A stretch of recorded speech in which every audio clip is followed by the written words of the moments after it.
कल हमने पढ़ा था जैन दर्शन की ज्ञान मीमांसा, ठीक है। आज जैन दर्शन कंप्लीट करेंगे। जैन दर्शन में मैंने बोला 4 प्रश्न बेसिकली आपको याद तैयार करने हैं। एक पहला प्रश्न होता है जैन दर्शन में ज्ञान मीमांसा। दूसरा प्रश्न जैन दर्शन का अनेकांतवाद या इनकी तत्व मीमांसा को ही अनेकांतवाद कहा जाता है, ठीक है। तीसरा प्रश्न जो हमें इसमें परामर्श मीमांसा जिसको कहा जाता है जैन दर्शन में स्यादवाद, और एक चौथा है जैन दर्शन में बंधन और मोक्ष। इसके अलावा 3-3 नंबर पे 4-5 और प्रश्न अलग राज्य है, जैसे पंच अणुव्रत क्या है, महाव्रत क्या है, जैन दर्शन में त्रिरत्न क्या है, जैन दर्शन में काया क्लेश किसे कहते हैं, जैन दर्शन में संथारा किसे कहते हैं, ये छोटे प्रश्नों में आते हैं, है ना। तो पहले हमने जैन दर्शन में महावीर स्वामी को देख ही लिया था, इनका जीवन परिचय, है ना। पिता का नाम सिद्धार्थ, माता का नाम त्रिशला, ठीक है। इनकी पत्नी का नाम, पुत्री का नाम प्रियदर्शनी, और दामाद का नाम जमाली, जो इनके प्रथम शिष्य बने। गर्भट किसे कहते हैं, जो इनके 11 प्रारंभिक 11 शिष्य बने उनको गर्भट की संज्ञा दी जाती है, ठीक है। ये तो देख ही लिया था जैन दर्शन में। अब आगे हम देख रहे हैं, खुल जा भाई। भाषा जो जैन दर्शन की थी वो तो आप जानते हो, प्राकृत भाषा में महावीर स्वामी ने उपदेश दिए थे, और यही इनकी विशेषता थी, इनके प्रचार का मूल कारण था कि इनके जो उपदेश थे वो आम जन की समझ में आए। इन्होंने संस्कृत से हटकर प्राकृत भाषा का प्रयोग किया था, ठीक है। इसके बाद हमने देखा, अच्छा जैन क्या होता है ये सब अपने देख लिया था, है ना। जैन सब जीन से बना है, जिन जी धातु से बना है, जी का अर्थ होता है जीतना, है ना। जैन दर्शन में इंद्रिय विजय पर बहुत अधिक जोर दिया गया है, क्योंकि इंद्रिय विजय पर जोर दिया गया। जो व्यक्ति इंद्रियों पर विजय प्राप्त कर लेता है वही जिन कहलाता है, और उसी को ही जैन कहा जाता है, ठीक है। 4 प्रश्न पर प्रश्न बेसिकली अध्ययन किया जाता है, ज्ञान मीमांसा, तत्व मीमांसा, परामर्श मीमांसा और नीति मीमांसा। जैन दर्शन की ज्ञान मीमांसा न्यायवाद पर आधारित है ना। तत्व मीमांसा अनेकांतवाद को सिद्ध करती है, परामर्श मीमांसा में ये स्यादवाद की परामर्श देते हैं, तो नीति मीमांसा में इसमें बंधन और मोक्ष की बात कही गई है। ज्ञान मीमांसा हमने कल देख लिया था। ज्ञान क्या है, तो ज्ञान एक प्रकाश पुंज की तरह है जैन दर्शन में, जो स्वयं प्रकाशित होता है और दूसरों को भी प्रकाशित करता है। फिर बाद में ज्ञान के 2 भेद करते हैं ये, प्रत्यक्ष ज्ञान और परोक्ष ज्ञान।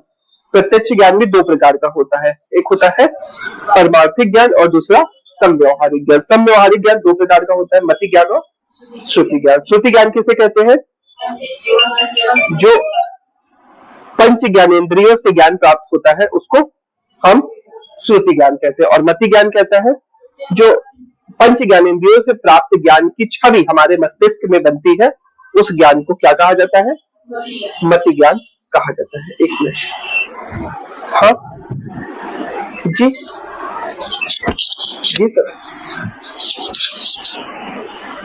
हाँ चालू। तो फाइनल निकालने के लिए सिंपल सेट करना है इसको, ओके ठीक है। तो अभी इसी के लिए आप ऑपरेशन को हम निकालिएगा, तो मैं आपको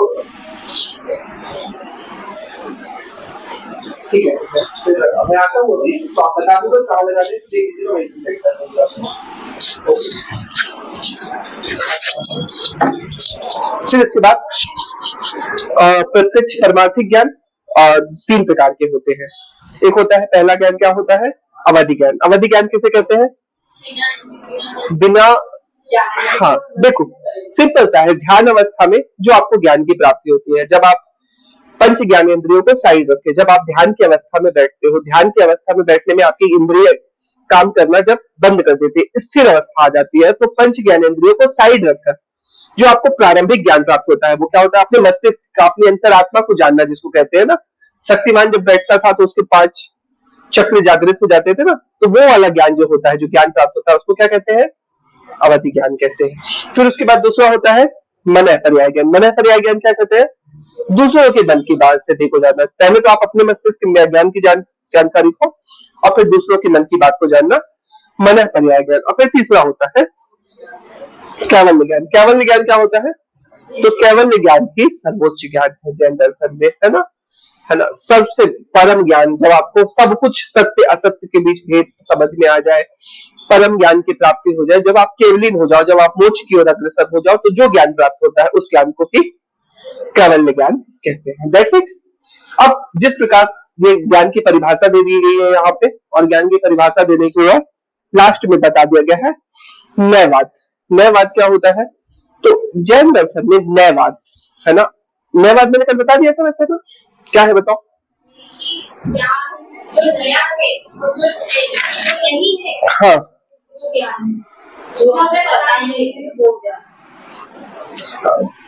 देखो जैन दर्शन ज्ञान के दो भेद मानता है, या एक प्रकार से सुनो, इस तरह से मैं आपको स्वीकार करना तो समझाता हूँ।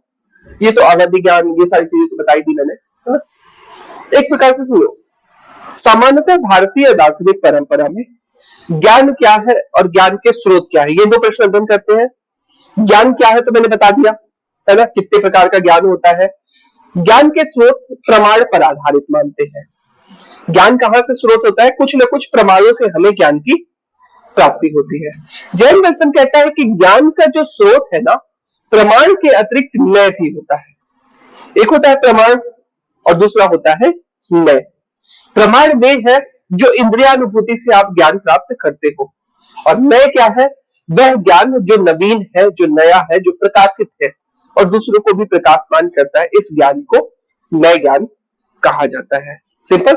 और नए ज्ञान ही वास्तविक ज्ञान है, और नए ज्ञान का ज्ञान केवल केवलिन द्वारा ही प्राप्त किया जा सकता है। ठीक है, ये बहुत सिंपल सी थ्योरी है, इसको मैं आपको दे दूंगा, इसको आप पढ़ लेना। आज हम इसके आगे की बात करते हैं। ठीक है, इसके आगे आज हमें पढ़ना है पहला अनेकांतवाद। आज का प्रश्न है हमारा अनेकांतवाद।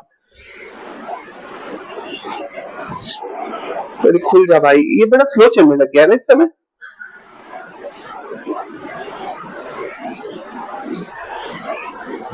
देखो सिंपल सा आपको समझाता हूं। नयवाद से ही निकलता है अनेकांतवाद। अनेकांतवाद क्या होता है? जैन दर्शन की तत्व मीमांसा जो है वह अनेकांतवाद को सिद्ध करती है। अनेकांतवाद में पहला होता है वस्तुवाद, सापेक्षवाद और बहुतत्ववाद। वस्तुवाद रियलिस्टिक, इन्होंने कहा कि ज्ञान आभासी नहीं होता, ज्ञान जो होता है, वस्तुएं जो होती है वो वास्तविक होती है। जैसे गौतम बुद्ध क्या कहते हैं ज्ञान के विषय में या वस्तुओं के विषय में? सभी वस्तुएं क्या है? असत्य है। सभी वस्तुएं क्या है? अनित्य है। गौतम बुद्ध कहते हैं ना सभी वस्तु नहीं। जैन दर्शन मानता है नहीं, सभी वस्तुएं क्या है? नित्य है, स्थायी है, वस्तुवादी है। दूसरी है रिलेटिव है, एक दूसरे से सापेक्ष है। और तीसरे नंबर पे है बहुतत्ववादी है, मतलब अनेक गुणों से युक्त है। बहुतत्ववादी मतलब अनेक गुणों से युक्त है। जैसे फॉर एग्जांपल ये पेन, आपके दृष्टिकोण में सिर्फ एक ही पेन है, लेकिन दूसरी दृष्टिकोण में ये पेन हजारों गुणों से युक्त है। कई अलग अलग तत्वों से मिलकर इस पेन का निर्माण हुआ है। ठीक है, समझ आ गई? फिर उसके बाद अनेकांतवाद 3 शब्दों से मिलकर बना है, अनेक, अनंत और वाद। अनेक का अर्थ होता है कई, समझिएगा। अनेकांतवाद 3 शब्दों से मिला, अनेक प्लस अनंत प्लस वाद।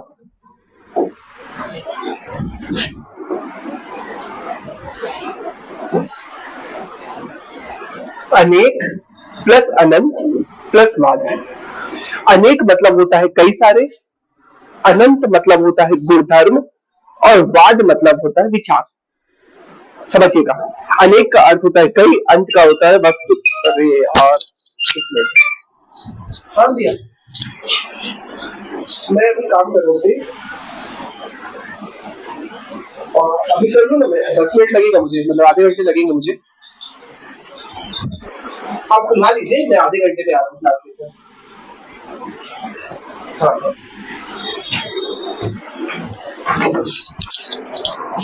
अनेक, अनंत और वाद 3 चीजों से मिलकर बना है। अनेक का अर्थ होता है कई, अंत का होता है वस्तु और वस्तु या धर्म, और वाद का अर्थ होता है नियम।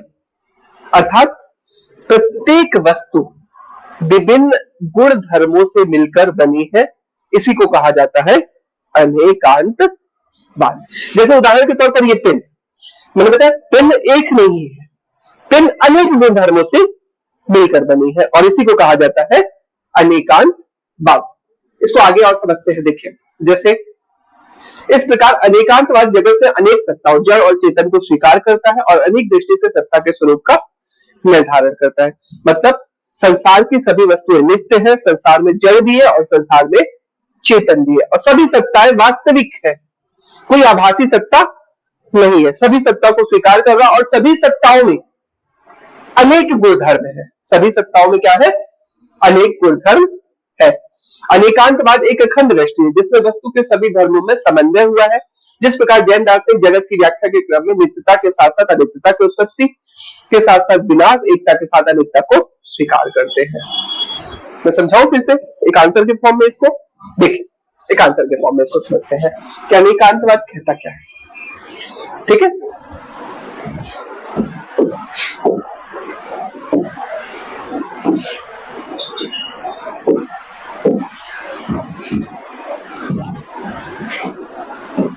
अनेकांतवाद।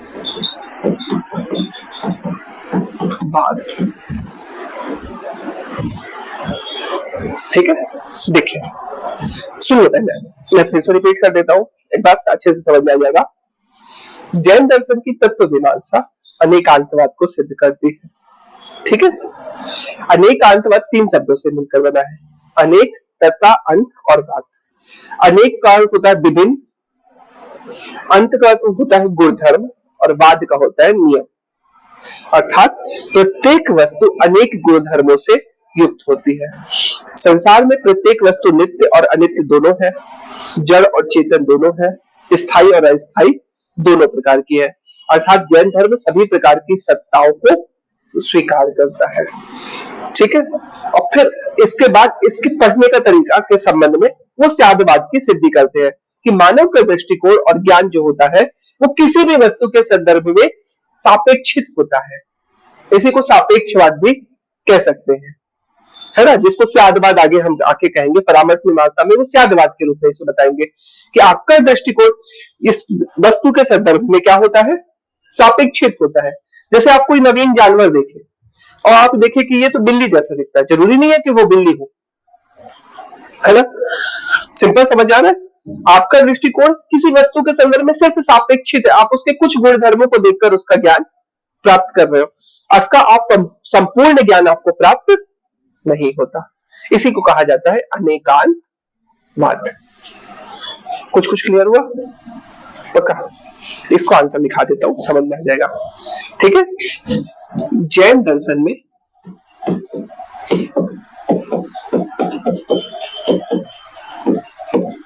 तत्व मीमांसा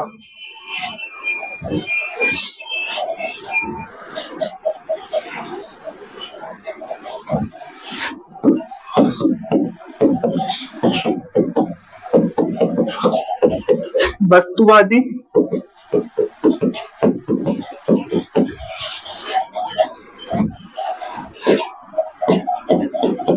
सापेक्षवादी तथा बहुतत्ववादी है।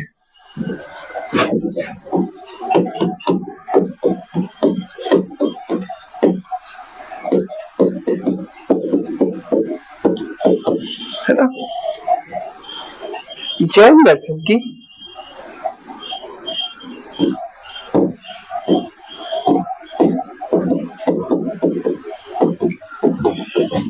ज्ञान मीमांसा से ही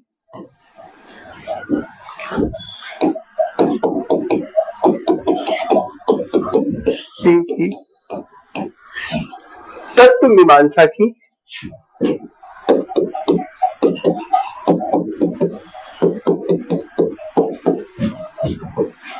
उपसिद्धि होती है।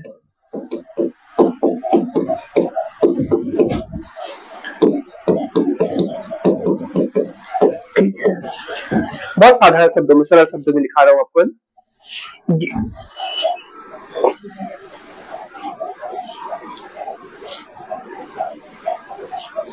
समझ हो गया?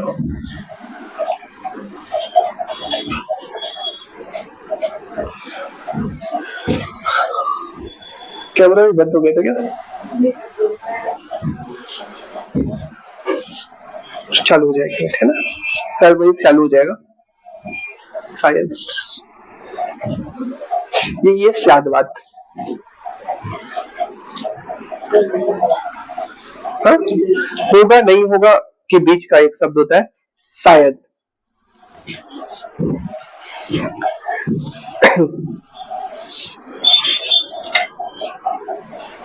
आज का वीडियो तो पूरा खराब हो गया, डिस्टर्ब हो गया।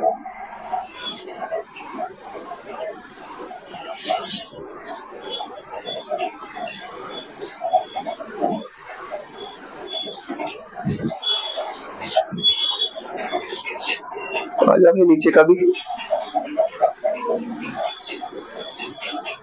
उसको आगे जितना अनेकांतवाद, ठीक है, आगे से लिखा रहा हूं मैं से लिखा हूं, शुरू से पूरा कटवा दूंगा, चलो, है ना। वहां से लिखाता हूं। जैन दर्शन की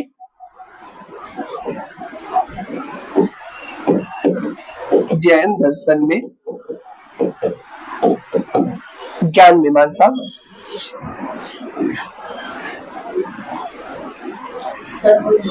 तत्व मीमांसा,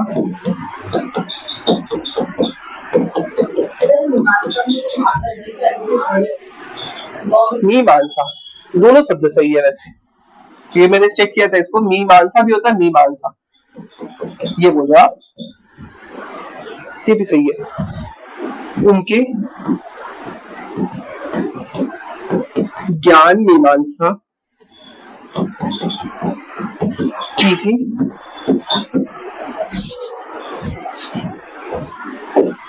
उपसिद्धि है, जिसे अनेकांतवाद कहा गया।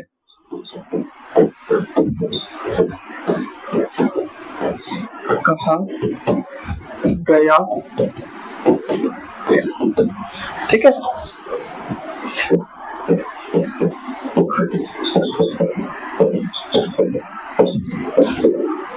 अनेक प्लस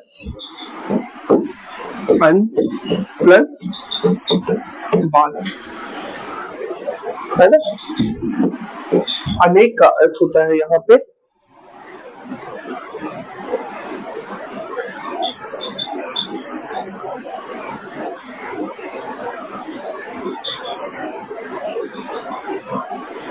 कई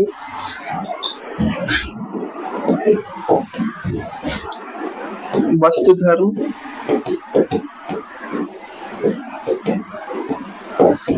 और वाद का अर्थ होता है नियम, अर्थात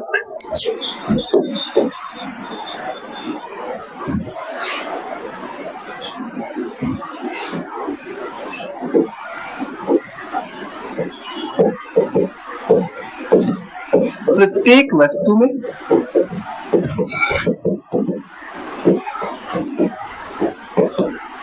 अनेक गुणधर्म होते हैं, अनेक गुणधर्म होते हैं, प्रत्येक वस्तु में अनेक गुणधर्म होते हैं,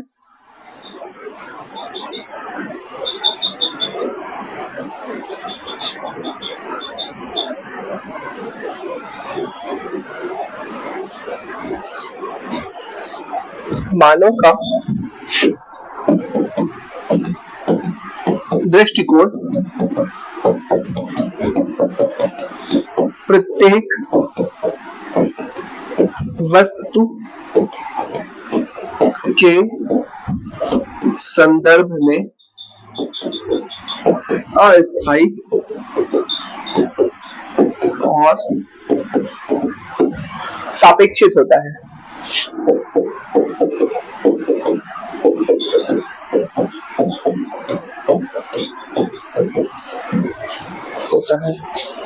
है ना, अनेकांतवाद के द्वारा। समझ में आया यहाँ तक कि नहीं? पक्का? चलो, अनेकांतवाद के द्वारा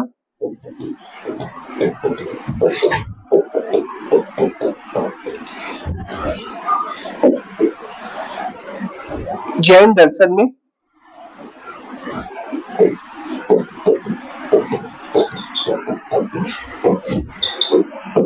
जड़ व चेतन, स्थायी अस्थायी।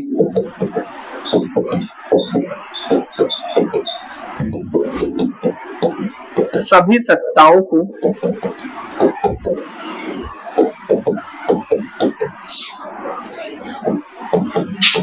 स्वीकार किया गया, जड़ चेतन स्थायी अस्थायी सभी सत्ताओं को स्वीकार किया गया है।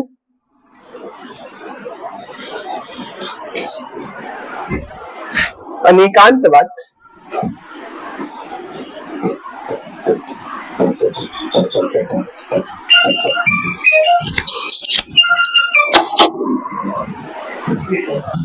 हेलो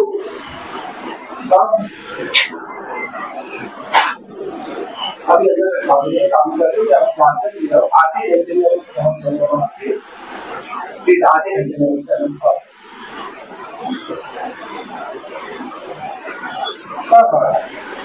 ठीक है, आप 40 मिनट आराम से आ जाओ, 12:30 में आ जाऊंगा, ठीक है।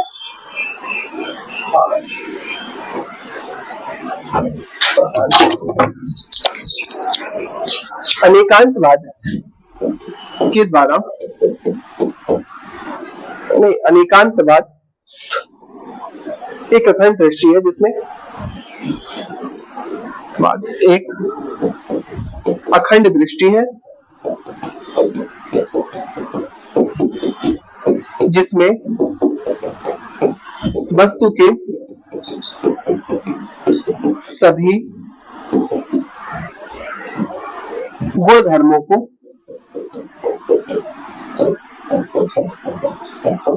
स्वीकार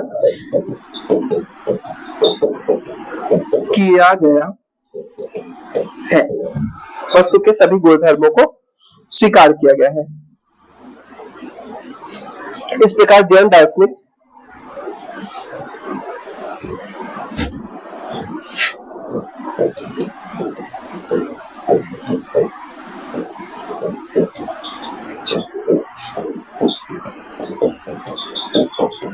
वस्तु की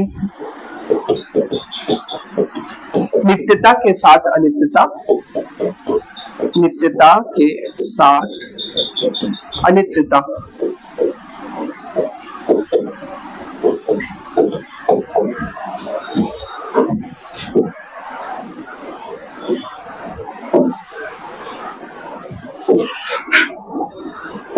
एकता के साथ अखंडता, अस्थायित्व के साथ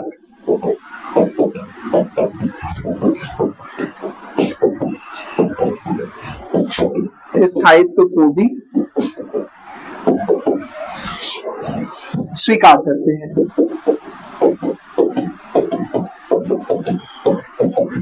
That's it. समझ में आया ये वाला आंसर थोड़ा सा?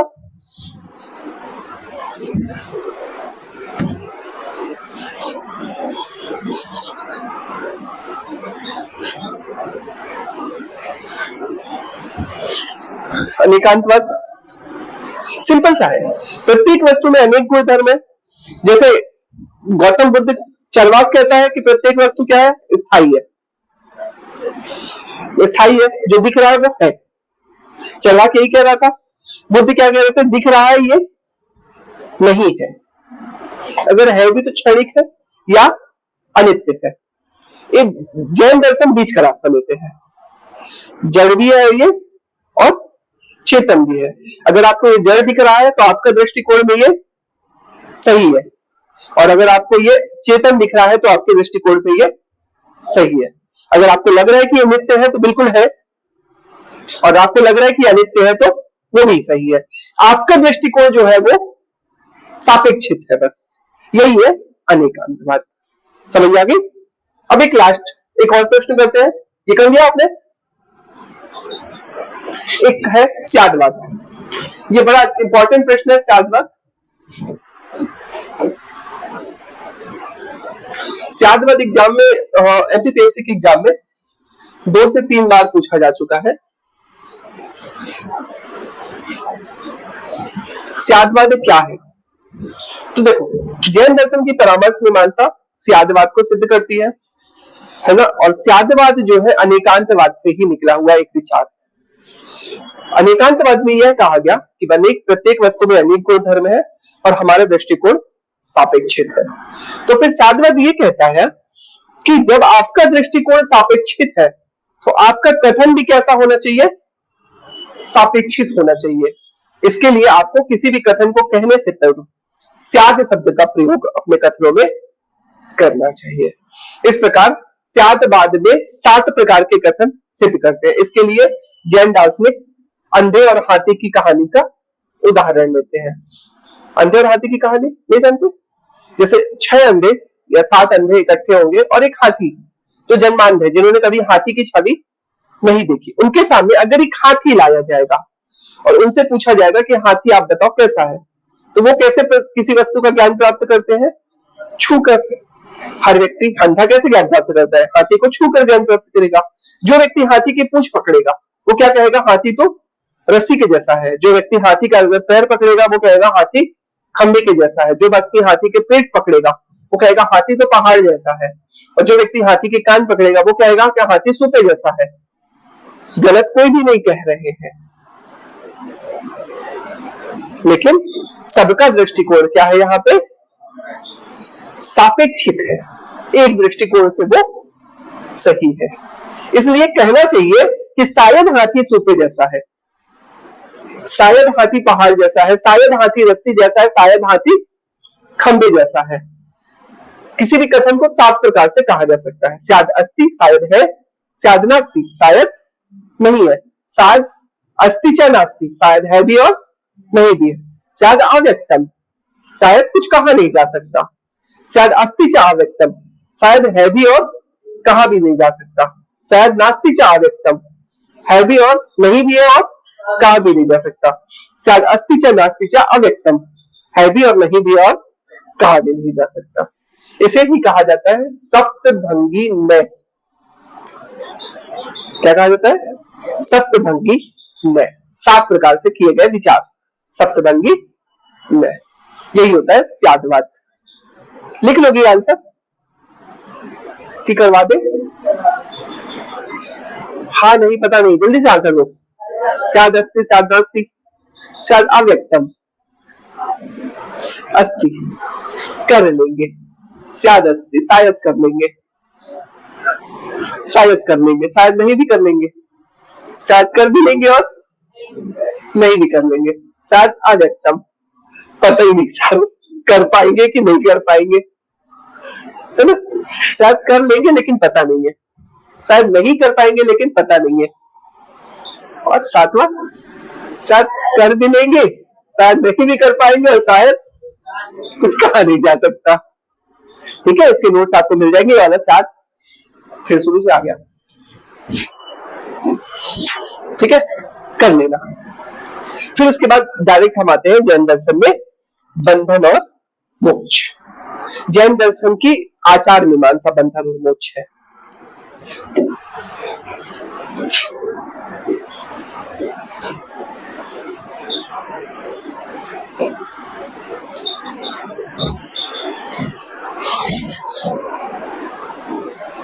अब बंधन और मोक्ष क्या है जैन दर्शन में? देखिए, जैन दर्शन की आचार मीमांसा बंधन और मोक्ष, जैन दर्शन में जो मूल विचार है बंधन और मोक्ष का है। आचरण मीमांसा में पहली चीज बंधन क्या है, दूसरा मोक्ष क्या है, और फिर मोक्ष प्राप्ति के मार्ग क्या है। ये 3 प्रश्नों का सॉल्व करेंगे। जैन दर्शन के अनुसार बंधन क्या है? सिंपल से एक लाइन में उन्होंने उत्तर दिया, मनुष्य का या व्यक्ति का जन्म और मरण के चक्र में फंसा रहना ही बंधन है। जन्म और मृत्यु के चक्र में फंसा रहना, बंधा रहना ही क्या है? बंधन है। आप जन्म ले रहे हो, कर्म कर रहे हो और मर रहे हो। उस कर्म का फल भोगने के लिए फिर से जन्म ले रहे हो, फिर कर्म कर रहे हो, फिर मर रहे हो, और फिर ये जीवन चक्र लगातार चल रहा है। इसी को जैन दर्शन ने क्या कहा? बंधन। फिर प्रश्न उठता है कि बंधन के कारण क्या है? तो बंधन के कारण में उन्होंने कहा कि कर्म पुद्गलों का जीव की ओर प्रवाह ही बंधन का मुख्य कारण है। कर्म पुद्गलों का जीव की ओर प्रवाह। कर्म पुद्गल क्या होते हैं? आपके द्वारा जो अच्छे और बुरे कर्म किए जाते हैं, उस कर्म को फल भोगने के लिए आपका जो पुनर्जन्म हो रहा है, यही बंधन का मूल कारण है। अगर आप कोई कर्म जीवन लिए हैं तो कुछ ना कुछ कर्म करोगे, वो कर्म अच्छा होगा या बुरा, दोनों के ही अपने क्या होंगे? फल होंगे, परिणाम होंगे, और उस फल को भोगने के लिए आपका फिर से जन्म होगा। अर्थात कर्म पुद्गल लगातार आपकी ओर बहते हुए आ रहे हैं, कर्मों का फल अगर लगातार आपकी ओर बहते हुए आ रहा है, तो कर्म पुद्गलों का जीव की ओर प्रवाह ही बंधन का मुख्य कारण है। तो फिर मोक्ष क्या है? कर्म पुद्गलों का जीव की ओर प्रवाह रुक जाना मोक्ष है। कर्म पुद्गलों का जीव की ओर प्रवाह रुक जाना ही क्या है? मोक्ष अवस्था है। कैसे है मोक्ष प्राप्त किया जा सकता है? तो जैन दर्शन में मोक्ष प्राप्ति के लिए त्रिरत्न और पंच अणुव्रत महाव्रत की अवधारणा दी गई। त्रिरत्न क्या है? सम्यक ज्ञान, सम्यक दर्शन और सम्यक आचरण, और उसके साथ ही पंच महाव्रत, अहिंसा, सत्य, आस्तेय, अपरिग्रह और सिंपल सा थ्योरी समझ में आ गई है ना? अब मैं आपको पढ़ के बता देता हूं। आपको सप्तभंगी में तो बन जाएगा ना स्यादवाद के प्रमाण, पक्का? स्यादवाद ऐसे लिखेंगे, देखो मैं आपको बता देता हूं एक बार पढ़ के, आप लोग सुन लो केवल। पहली चीज तो स्यादवाद इंट्रोडक्शन ऐसे बनेगा। जैन दर्शन की परामर्श विलासता स्यादवाद को सिद्ध करती है। क्लियर? जैन दर्शन में स्यादवाद अनेकांतवाद से ही निकला हुआ है, अनेकवादवाद से निकला विचार है, जिसमें अनेकांतवाद में क्या कहा गया कि प्रत्येक वस्तु में अनेक गुणधर्म होते हैं। मानव का ज्ञान उस वस्तु के संदर्भ में, जीव का ज्ञान उस वस्तु के संदर्भ में सापेक्षित होता है ना? स्यादवाद की जो सिद्धि होती है वो जो होता है वो ज्ञान मीमांसा से ही, सॉरी, तत्व मीमांसा से ही स्यादवाद की उपसिद्धि होती है ना? इसके अनुसार क्या होता है? चूंकि मानव का ज्ञान सापेक्षित होता है, अतः मानव के द्वारा कहे गए कथन भी सापेक्षित दृष्टिकोण से ही सत्य होते हैं। अतः मनुष्य को किसी भी कथन को कहने के पूर्व स्याद शब्द का प्रयोग करना चाहिए। ये परामर्श है जैन दर्शन का, इसी को परामर्श में सलाह दी गई है उन्होंने कि किसी भी वचन को कहने से पूर्व। इसके लिए जैन दार्शनिक 6 अंधों और एक हाथी की कहानी का उदाहरण लेते हैं। बस इतना, कहानी आपको नहीं बतानी है। क्लियर? 6 अंधों और हाथी की कहानी का उदाहरण लेते हैं। फिर आगे सप्तभंगी नय। किसी भी वस्तु को कहने के 7 तरीके होते हैं, जिसे सप्तभंगी नय कहा जाता है। अब सप्तभंगी नय को 7 प्रकार लिख लो, स्यादस्ती स्यादनास्ती वाला 7 प्रकार लिख दिए, और फिर लास्ट में कह दो कि सप्तभंगी नय के माध्यम से जैन दर्शन में सभी विवादों के समाधान का एक रास्ता सुझाया है ना? जितनी भी समस्या है मैं और मेरा में कथन होता है, मैं ही सही हूं। आप समझ में आ रही है बातें? सभी समस्याओं का मूल कारण क्या होता है? हर व्यक्ति अपने कथनों को सही करना चाहता है। अगर वो कह दे हर व्यक्ति की शायद गाड़ी ठुकी है, शायद मेरे से लग सकती है, शायद नहीं लग सकती है, अगर शायद वाला बीच का शब्द आ जाए तो सभी समस्याओं का समाधान। तो इसके आधार पर जैन दार्शनिक क्या करते हैं? सापेक्षता का आग्रह सिद्ध करते हैं कि आपका ज्ञान है बिल्कुल, लेकिन सापेक्ष दृष्टिकोण से ये सही है। ठीक है? हालांकि इनकी आलोचना भी होती है। आलोचना क्या? जो आप कह रहे हो वो भी शायद ही सही हो, वो कैसे मानते हो? कि नहीं, जैन दार्शनिक अनेकांतवाद को पूर्णतः सत्य मानते हैं। शायद अनेकांतवाद भी सत्य है, शायद अनेकांतवाद भी सत्य नहीं है। शायद पंच महाव्रत को पालन करने से मोक्ष की प्राप्ति होगी। आप कैसे कह सकते हो कि पंच महाव्रत करने से मोक्ष की प्राप्ति होगी? आप खुद ही जब कह रहे हो कि हर ज्ञान जो होता है सापेक्षित होता है, एक दृष्टिकोण से सही होता है, तो आप द्वारा जो ज्ञान दिया जा रहा है वह पूर्णतः सत्य है, ये आप कैसे सिद्ध करोगे? बात समझ में आ गई? तो ये इनकी आलोचना होती है। और एक कुछ दार्शनिक कहते हैं कि पागलों का आलाप है। ये कह क्या रहे हैं? शायद है, शायद नहीं है, शायद कुछ कहा भी नहीं जा सकता, शायद है लेकिन कहा नहीं जा सकता, शायद नहीं है लेकिन कहा नहीं जा सकता।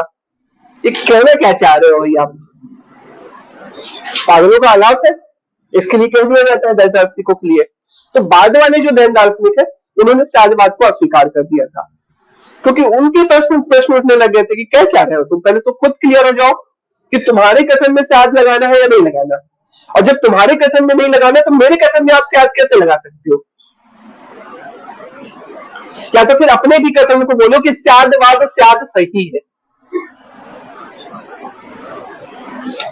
साध्यवाद शायद सभी समस्याओं का समाधान हो सकता है। क्लियर? अब चलो बंधन और मोक्ष, ठीक है।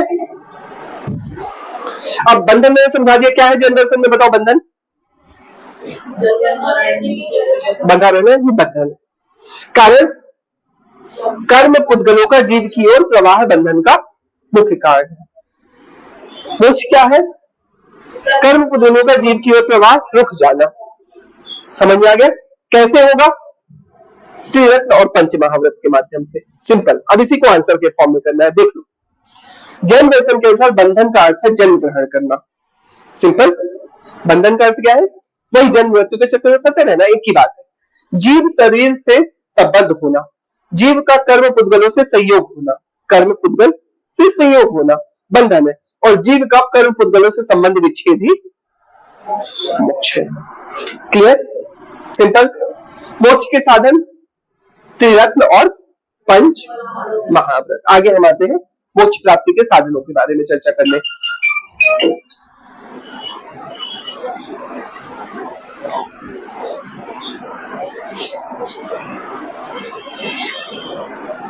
एक मिनट, एक फोन आज बस सर एक क्लास थी, मैंने मतलब 12:30 तक पहुंच जाऊंगा मैं क्लासेस। नहीं एक क्लास बस थी सर सिविल जॉब में। हाँ सर आज लेट हुई थी वाली क्लास, आज बस के लिए बस सर, बस 10 मिनट में पहुंच रहा हूँ सर, 10 मिनट। जी सर। एक जगह काम लग रहा है एक्चुअली। त्रिरत्न जैन दर्शन में मोक्ष प्राप्ति के साधन क्या है? त्रिरत्न। त्रिरत्न क्या है? अब त्रिरत्न में तीन जैन दर्शन में मोक्ष प्राप्ति के साधनों को ही त्रिरत्न कहा जाता है।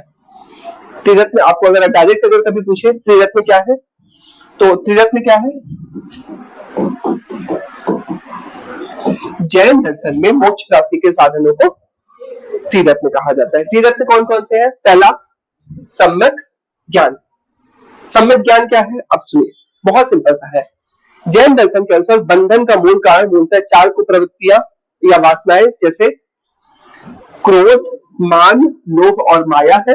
इन कुप्रवृत्तियों के कारण अज्ञानता है। अज्ञान का नाश ज्ञान से संभव है, इसलिए जैन दर्शन में मोक्ष के लिए सम्यक ज्ञान को आवश्यक माना है। समझ में आई बात? सिंपल सी, बहुत सिंपल सी लाइन है। बंधन का कारण क्या है? मनुष्य की कुप्रवृत्तियां। ये कुप्रवृत्तियां 4 प्रकार की होती हैं। पहला होता है क्रोध, दूसरा होता है मान मतलब समझ लो अभिमान, घमंड, तीसरा लोभ, और चौथा माया समझते हो ना, पैसा। ये मूल 4 कारण है। क्लियर? इन कुप्रवृत्तियों के कारण क्या है? इनका सबका कारण अज्ञानता। क्लियर? ज्ञान, अज्ञान का नाश और ज्ञान से संभव है, इसलिए जैन दर्शन में पहला जो मोक्ष का मार्ग है वो क्या है? आपको सम्यक ज्ञान। अब सम्यक ज्ञान कैसे मिलेगा? प्रश्न उठता है कैसे मिलेगा, तो उसके लिए बताया गया है दूसरा, सम्यक दर्शन से सम्यक ज्ञान मिलेगा। अब सम्यक दर्शन क्या है? तो सम्यक ज्ञान प्राप्ति के लिए पथ प्रदर्शक के प्रति श्रद्धा और विश्वास, जो आपको रास्ता दिखाएगा उसके प्रति आपका क्या होना चाहिए? अटूट श्रद्धा और विश्वास संभव है। जैन दर्शन में तीर्थंकरों को ही पथ प्रदर्शक कहा गया है। जो 24 तीर्थंकर हुए हैं वही आपके क्या है? सच्चे पथ प्रदर्शक है। इसलिए सम्यक ज्ञान को अपनाने के लिए जैन शास्त्रों में प्रतिपादित सिद्धांत के प्रति श्रद्धा भावना रखना ही सम्यक, जैन दर्शन में जो सिद्धांत दिए हैं उनके प्रति आपको पूर्ण श्रद्धा होनी चाहिए, वही आपको रास्ता दिखाएंगे, वो आपके पथ प्रदर्शक है। इसी को कहा गया सम्यक दर्शन। और सम्यक दर्शन से क्या होगा? आपके जीवन में सम्यक चरित्र आएगा, एक अच्छा चरित्र आएगा आपके जीवन में। अब सम्यक चरित्र क्या है? हितकर कार्यों का आचरण और अहितकर कार्यों का वर्णन ही सम्यक चरित्र कहलाता है। क्या सही है जीवन में, क्या गलत है, इसका ज्ञान होना और इसको अपने जीवन में उतारना ही सम्यक चरित्र है ना। मोक्ष के लिए तीर्थंकरों के प्रति श्रद्धा, सत्य का ज्ञान पर्याप्त नहीं है, बल्कि अपने आचरण पर संयम भी परम आवश्यक है। सम्यक चरित्र व्यक्ति मन, वचन और कर्म को नियंत्रण करने का निर्देश दिया गया, यही है सम्यक चरित्र। समझ में आ गया? पक्का? सम्यक मतलब अच्छा, है ना, अच्छा चरित्र, अच्छा ज्ञान और अच्छा दर्शन। पहला अच्छा ज्ञान क्या? वे ज्ञान जो आपको इनसे दूर करे। कैसे प्राप्त होगा? सम्यक दर्शन से। दर्शन में दो ही चीज मार्ग बताए हैं इन्होंने, या तो तीर्थंकरों के प्रति श्रद्धा, या तो उनके जो सिद्धांत है उनके प्रति आपकी पूर्ण श्रद्धा होनी चाहिए। साथ ही साथ आपका जीवन संयमित होना चाहिए और अच्छे कार्य करने चाहिए, यही है सम्यक चरित्र। बहुत सिंपल सी बात बोली। कहाँ पे? यहाँ पे पहली चीज तो श्रद्धा और सत्य ज्ञान तो आपको आवश्यक है, लेकिन श्रद्धा और सत्य ज्ञान के साथ आपका चरित्र भी अच्छा होना चाहिए, यही है सम्यक चरित्र। कैरेक्टर आपका सही होना चाहिए, यही है सम्यक। श्रद्धा आप रखे हो, अब मतलब आप जा रहे हो किसी जैन साधु के पास, बकायदा पूजा कर रहे हो, उसके द्वारा बताए गए मार्ग का अनुसरण भी कर रहे हो, लेकिन अगर आपके अंदर चरित्र सही नहीं है, संयमित जीवन आपका नहीं है, तो भी आपको मोक्ष की प्राप्ति नहीं होगी। अतः आपको अपना जीवन भी क्या करना पड़ेगा? संयमित करना पड़ेगा। आपको अपने कैरेक्टर को अच्छा करना पड़ेगा, यही है सम्यक। पहले नंबर पे ज्ञान, है ना, दूसरे नंबर पे दर्शन। दर्शन मतलब जैन दर्शन को ही इन्होंने बोला, दर्शन में कोई और दर्शन को इन्होंने नहीं बोला। बोले कि दर्शन में आपको तीर्थंकरों और उनके द्वारा बताए गए रास्ते, वही है आपके लिए दर्शन। और फिर उसके बाद आपको अपने चरित्र पर काम करना पड़ेगा। ये तीनों जब आप कर लोगे तो आप मोक्ष की प्राप्ति कर लोगे। आगे समझ में? ये आंसर लिख सकते हो, बंधन और मोक्ष। स्यादस्ती शायद, हाँ पक्का, दोनों आंसर कल लिख के दिखाओगे, ठीक है। एक और आगे आते हैं, चलो। इसके बाद कुछ छोटी छोटी चीजें। पंच महाव्रत, ये टिप्पणी लिखने के लिए अक्सर आता है। पंच महाव्रत क्या? ये तो जानते ही हो आप लोग, ये कहा जाता है वेदों से लिया सिद्धांत है। वैदिक दर्शन में भी पंच महाव्रत की संज्ञा दी गई है ना। अहिंसा, सत्य, आस्तेय, अपरिग्रह और ब्रह्मचर्य, है ना। जैन दर्शन में पंच महाव्रत, पहली चीज तो पंच महाव्रत किसे कहते हैं? तो जैन साधुओं को जीवन में अच्छे चरित्र को प्राप्त करने के लिए, मोक्ष को प्राप्ति के लिए अपनाए गए मार्ग को ही पंच महाव्रत कहा जाता है। पहला है अहिंसा, मन, कर्म और वचन से किसी भी प्रकार की हिंसा न करना। सत्य, सदैव सत्य बोलना, बहुत सिंपल सा है। अस्तेय, चोरी ना करना। अपरिग्रह, आवश्यकता से अधिक वस्तुओं का संग्रह न करना। और चौथा है, पांचवा है ब्रह्मचर्य, सदैव ब्रह्मचर्य का पालन करना। समझ में आ गई? चाहो तो लिख सकते हो, चाहो तो वहां भी कंप्लीट होता है, चाहो तो अगर आप डिटेल करना चाहो तो महाव्रत भी लिख सकते हो, लेकिन वो त्रिरत्न ही मूल रूप से बताते हैं। इसके बाद त्रिरत्न में संयम चरित्र है ना, जो सम्यक चरित्र के ही मार्ग है ये पंच महाव्रत। अच्छे चरित्र के लिए आपको ये चीजें आपकी लाइफ में होनी चाहिए। क्लियर? फिर उसके बाद अणुव्रत क्या है? जब महाव्रत बहुत कठिन हो गए तो एक बीच का रास्ता निकाला गया। जब साधु हर व्यक्ति, तो अगर ये ब्रह्मचर्य, हर व्यक्ति ब्रह्मचारी हो जाएगा तो हर व्यक्ति क्या हो जाएगा? साधु हो जाएगा। साधु हो जाएगा तो एक समस्या उत्पन्न होगी कि संसार को चलाने के लिए सिर्फ साधु जरूरी नहीं है, गृहस्थ जीवन भी जरूरी है। तो जैन दर्शन में गृहस्थों के लिए सुझाया गया मार्ग जो महाव्रत के ही समान है, उसको अणुव्रत कहा जाता है। वही पांच, अहिंसा, सत्य, आस्तेय, अपरिग्रह और ब्रह्मचर्य। लेकिन लेकिन लेकिन लेकिन साथ ही साथ इनमें कुछ ढिलाई। अहिंसा करनी, लेकिन कुछ अगर कार्यों से आपके हिंसा हो रही है तो वो हिंसा निग्लेक्ट की जा सकती है। फॉर एग्जाम्पल, अब आटा खाना है आपको, गेहूं पीसना है, लेकिन गेहूं में एक दो घुन चली गई तो इसकी वजह से आप आटा ही खाना छोड़ दो तो क्या जीवन चलेगा? क्या अगर खेती कर रहे हो तो खेती करने के लिए भूमि में हल चलाना जरूरी है। बिना हल चलाए खेती नहीं होती, लेकिन हल चलाओगे तो कुछ जीव उसके नीचे मारे जाएंगे, स्वाभाविक तौर पर सूक्ष्म जीव उसमें मारे जाएंगे। तो सूक्ष्म जीव न मारे जाए इसलिए खेती न करने से क्या जीवन चलेगा? नहीं चलेगा, है ना। तो कुछ ढिलाई के साथ उन मार्गों को अपनाना ही क्या कहलाता है, अनुव्रत। ठीक है, तो इसके अंतर्गत वही 5 सिद्धांत आते हैं जो पंच महाव्रत में सम्मिलित है। या अपेक्षाकृत कम कठोर होते हैं, जिनका पालन जैन गृहस्थ कर सकते हैं। कम कठोर, अब कम कठोर इसमें आलोचना बाद में होती है। पहली चीज तो मोक्ष के लिए दोनों जरूरी है, महाव्रत और अणुव्रत। उन्होंने बताया कि अणुव्रत से भी मोक्ष मिल जाता है। तो जब अणुव्रत से मोक्ष मिलता है तो कोई व्यक्ति महाव्रत का पालन क्यों करे, ये प्रश्न उठता है ना कि भाई जब अणुव्रत, कभी कभी चीट कर सकते हैं। अणुव्रत तो यही हुआ कि कुछ समय के लिए आप चीट कर लो, सत्य बोलना है लेकिन कभी कभी झूठ बोल सकते हो, यही तो है अणुव्रत।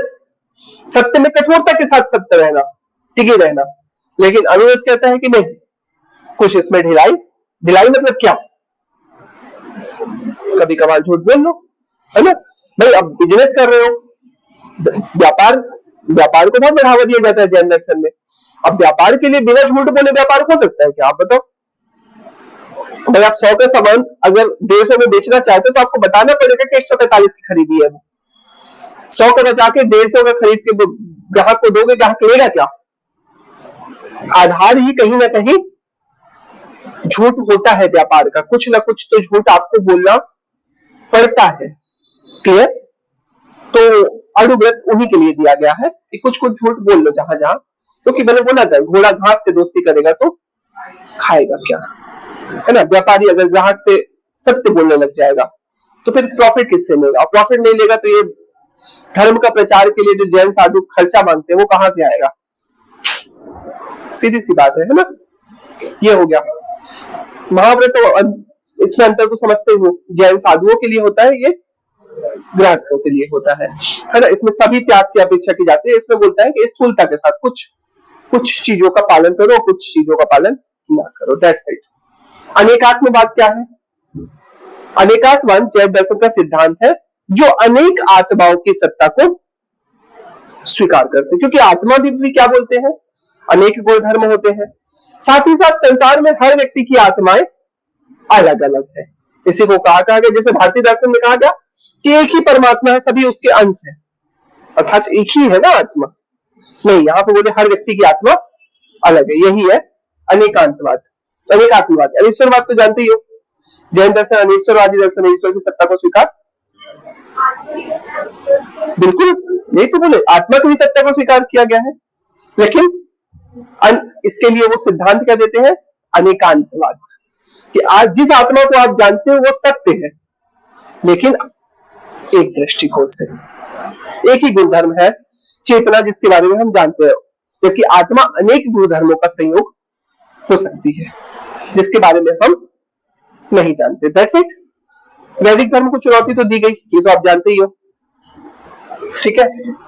फिर उसके बाद एक वैदिक धर्म को चुनौती के बाद लास्ट में एक काया क्लेश पूछा जाता है, काया क्लेश, है ना। तो काया क्लेश क्या है, काया क्लेश सिंपल सा है, मोक्ष के लिए शरीर को कष्ट देना स्वीकार किया गया है। मोक्ष प्राप्ति करना है तो आपको शरीर को कष्ट देना, और काया मतलब होता है शरीर और क्लेश मतलब होता है कष्ट, शरीर को कष्ट देना ही काया क्लेश है। ये लिखा हुआ है, देखो जैन धर्म में मुक्ति मोक्ष के लिए शरीर को कष्ट देना आवश्यक बताया गया है। इसके अतिरिक्त जैन धर्म में युद्ध और कृषि का निषेध किया गया है और व्यापार का समर्थन किया गया है। पुनर्जन्म कर्म सिद्धांत पर विचार कपिल मुनि के सांख्य दर्शन पर आधारित है। मतलब शरीर को कष्ट देना ही काया क्लेश है मोक्ष के लिए, ठीक है। भारतीय संस्कृति को जैन दर्शन की क्या देन है, बताओ। जैनों ने भारत को क्या दिया,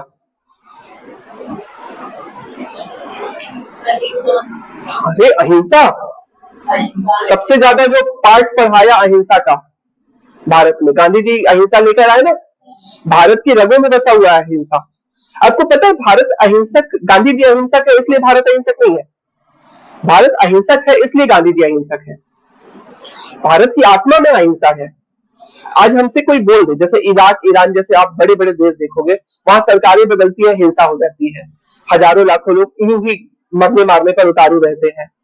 क्या हमसे कोई बोले कल को कि चलो 4 लोग इकट्ठे होते हैं, लोक सेवा आयोग में मार के आते हैं किसी को, क्या हम तैयार होंगे?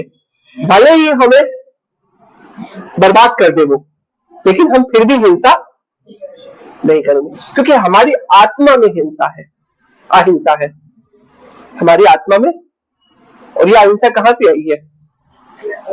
जैन दर्शन से, है ना।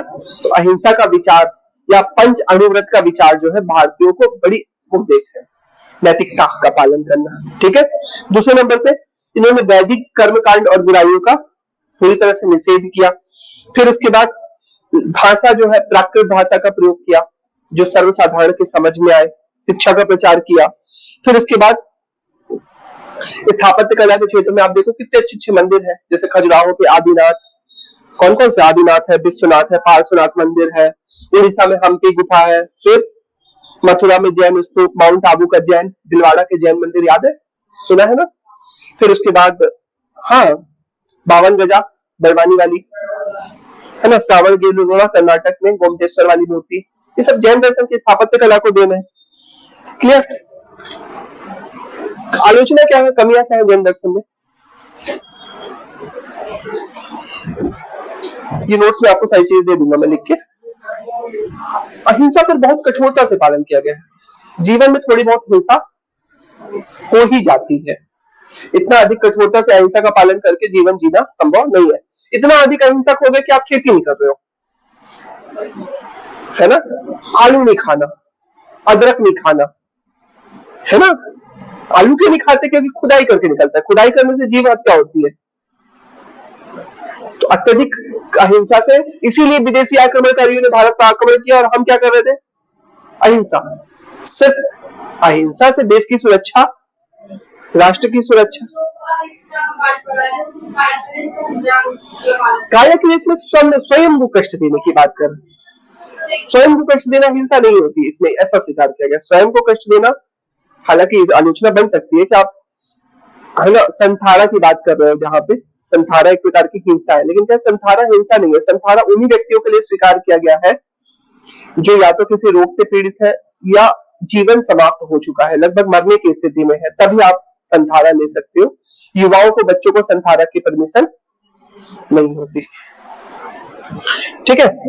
फिर अणुव्रत और महाव्रत वाला जो सिद्धांत है ये आपस में क्लैश करता है कि जब अणुव्रत से संभव है तो महाव्रत क्यों लेना है ना। फिर दैट्स इट, यही है। भारत में जैन धर्म के पतन के क्या कारण? एक तो दिगंबर श्वेतंबर में बढ़ गए, इनके आपस में ही बढ़ गए। फिर सिद्धांत धीरे धीरे इतने कठोर हो गए कि हर व्यक्ति के लिए पालन करना इसका, हर व्यक्ति पंचव्रत, अणुव्रत और महाव्रत पालन नहीं कर सकता। फिर बाद के आश्रय राजाओं ने भी आश्रय नहीं दिया, है ना, अहिंसा पर बहुत अधिक बल दिया, है ना।